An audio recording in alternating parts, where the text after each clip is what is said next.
The three-term mayor of the nation's largest city has been fighting to make New York safer, skinnier, and healthier, whether we want to be or not. And on tonight's show, some great guests are set to debate Bloomberg initiatives ranging from cops stopping and frisking folks that the cops feel are suspicious to the banning of big gulp drinks we talked about last week, and more recently, the outlawing the public sale of cigarettes. So why is this stuff important outside of the Big Apple? Because even though the mayor's on his way out, if history's any indication, the nanny state is coming to a town near you.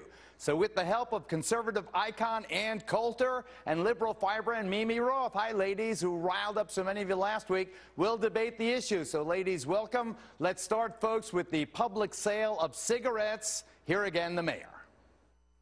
We're proposing legislation that would prohibit display of tobacco products in most retail establishments. The reason? Such displays suggest that smoking is a normal activity and they invite young people to experiment with tobacco. I don't really think it'll change, though, like teenagers knowing about it. Like, I feel like they already know about it, so it wouldn't really make a difference whether it was concealed or not. So, Mimi, isn't that kid right? It doesn't really make a difference. Kids all know how to find cigarettes. It actually makes a big difference. And one of the things that I admire about Mayor Bloomberg is he's a student of behavioral psychology. And what behavioral psychology tells us is if you increase the inconvenience just a little bit, you will reduce the behavior and the consumption. So having to ask and not having it visible so you don't have that impulse, it will reduce consumption, absolutely. So you mean like condoms or what? Female hygiene products? No, wait, not wanting to use condoms is a different issue, I think, Geraldo.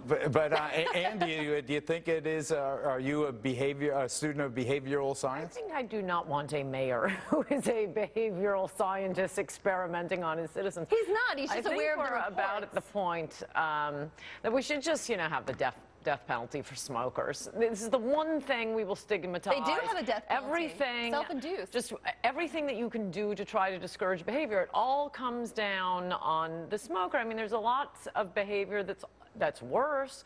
I praised the mayor for his campaign against teenage pregnancy, as he calls it. The problem is unwed pregnancy. And, it's the liberals in the New York Times who are upset about the shaming campaign. Look, shaming clearly works. Liberals love shaming. I agree. That's love a great stigmatizing. Yeah, stigmatization is So when they very pretend to be against unwed motherhood, they really aren't against it, or they'd allow stigmatizing. We know what. Wait, hold it. Before we get to liberals being against the stigmatization of unwed teenage pregnancy, stick to the cigarette displays for a second. Is the mayor right, and isn't this a giant step in the nanny state? Isn't this like the big gulp drinks? Yes, and like big gulp. And so I think people are aware. I always claim I don't believe the studies on smoking, but I'm joking. People know smoking is bad for you, and it's, all of the stigma of the world comes down on this one behavior. But, Ann, the thing is, it's Pigovian, which means, just as Arthur Pigot taught us, if you make a personal decision that ends up costing others money, somebody has to pick up that tab. That's what we found with smoking. There are externalities, not just the secondhand smoke, the pollution, etc., the health care cost to all of us. So if we're picking up the tab, somebody's got to help pay for that. Same thing with obesity. Those are the things that Bloomberg is addressing. But we didn't ask to pick up the tab. It's Obamacare that foisted us. I knew we'd have this argument. No, Ann, you're actually wrong about that. By the way, healthcare costs if we have to worry about smokers because of Obamacare, I think we're going to have to do something about the gay bathhouses, because AIDS is very expensive, and if I'm paying for it, how about discouraging that behavior? Do they still have gay bathhouses? Yeah, Ann, are you there? So here's the thing. Okay, a gay bar. You get my point. No, that is obviously you're more not making the right point. It's about insurance actuaries. And if they determine that things cost more money to a broad population, then you see insurance premiums go up. But we also know that the rest of us are hit with those costs. If gay bars actually were costing everyone a great deal of money and we were picking up the tab, you might see some enforcement there. But that's not the case. Obesity, yes. Wait. Why do you say that's not the case? That we're picking up the tab for aren't we in a vast majority of required AIDS to be covered patients under on some kind of government coverage, because AIDS medication costs so much money? AIDS doesn't only impact homosexuals. True. That's the point. And illegal drug use. It's mostly in this country. It is homosexual behavior. And by the way, I'm not the one who wants to do anything about it. I'm just saying, if the argument is Smoking, well, we all have to pay. Sodomy, we all have to pay. You're the one making the argument. Fine, go ahead, have your bathhouses. Now I'm pro bathhouse. Oh, I don't know. Are you? No, she's anti-bathhouse. I'm saying you have to crack down on sodomy. I don't even. You have to sodomy is a demand very interesting topic. Condoms, very interesting topic. You have to demand it. Back. Here's what I think. Adults should do what they want to do with their own bodies. Let me say that. However, except in the case of smoking? Whatever the decision you make about your own body, you pick up the tab for the consequences. Now, let's go back to nannies. There's not just one kind of nanny. There's the kind of nanny that you don't seem to like and you don't seem to like, who's motivated by wanting to save lives. Bloomberg's that kind of nanny. There are also other kinds of nannies that want you to eat more and more of the wrong thing, and they're motivated by profit.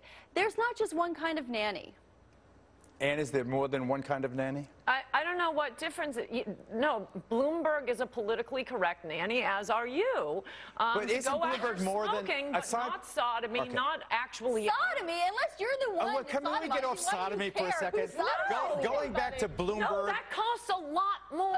Okay, going back to Bloomberg if we're and gonna have the nanny state, let's have the nanny state. But at what point is the nanny state really leadership? And it's helping New Yorkers to become safer and healthier and live longer and have fewer crime? It's whatever they're chattering about at Zabar's that suddenly Bloomberg is going to crack down on. But no, the rise of diabetes. Well, that's a nonsense statement. Wait, Anne's rolling her eyes. Let her finish this diabetes. Okay, go back to Zabar's. Quick, you distracted me. The go back behaviors that liberals approve of, they will not stigmatize. The behaviors they disapprove of, and it has nothing to do with the body count. It has nothing to do with health care. No, illegitimacy, they're very upset Bloomberg is stigmatizing. Sodomy will not stigmatize. But smoking, if we're looking at it for health costs, I can think of a lot of things that are doing more costs. People's sexual behaviors behind the doors not directly impact me. Their smoking costs. You can smoke behind the doors. Hold on. Mimi Roth, what do you think about stop and frisk, where police can be proactive if you enjoy and you appreciate proactive government behavior to prevent a harm? Nothing is more grievous than murder.